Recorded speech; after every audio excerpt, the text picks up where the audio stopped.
I'm Madison LaBerge in for Grace Smith.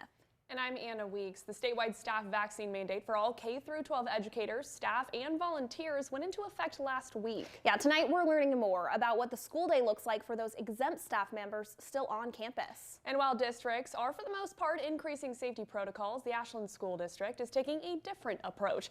NBC5's Jenna King breaks it all down for us. She's live at Ashland High School with the exclusive story. Jenna? Anna, in checking in with local school districts, I've learned they're taking many different approaches. Some school districts are allowing more leeway with its exempt staff, while the Ashland School District is taking a stronger approach. 1 week after Oregon school employees are required to either have an exemption or be vaccinated to continue working, schools are navigating how to approach those exempt on campus. We are working to ensure that all of our employees do follow all those rules. Under the statewide rule, schools that grant an exception to the vaccination requirement must, quote, take reasonable steps to ensure that unvaccinated school-based program staff and volunteers are protected from contracting and spreading COVID, end quote. For most districts, that means requiring unvaccinated staff to wear a more protective mask at all times. The Grants Pass School District said employees who seek an exemption have to wear an N95 mask in order to continue working. It's a similar situation for the Medford School District. A fitted N95 mask is something that the state gave us an example of something that can be used.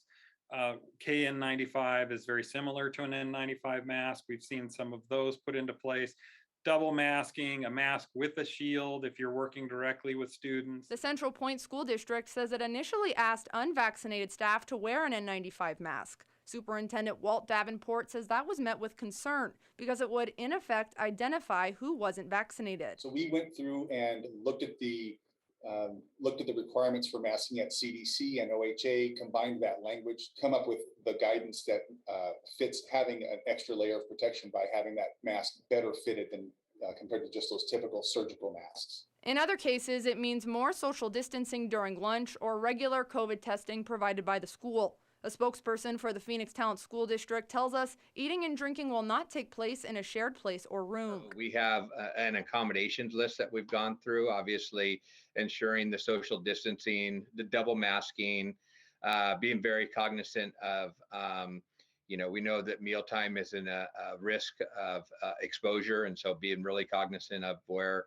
our staff eats their meals. And there's a weekly testing option for the through the OHA. The Ashland School District appears to have taken the biggest step in Southern Oregon to keep children safe. Superintendent Samuel Bogdanov says classroom staff who are closest to children must be 100% vaccinated. Approval of an exemption doesn't necessarily mean that we were able to develop a plan for that individual to continue in their current role. He says other staff can wear a KN95 mask, undergo regular weekly testing, have greater physical distancing, or do remote work. But teachers must be fully vaccinated. 100% of our staff that are working in classrooms, both teachers and education assistants, have been vaccinated. In a few instances, Superintendent Bogdanov says staff was offered a different kind of work or position where they wouldn't be at such a high risk of transmission. So there are some individuals, a very small number, that were either moved to other roles or put on unpaid leave. He says it was a tough decision by the district that ultimately needed to be made to keep the classroom environment safe. The job of schools is to keep kids learning and connecting and keep them in school. And to do that, we have to keep them healthy and safe. And we really felt that it was important to do everything that we could to reduce risk of transmission.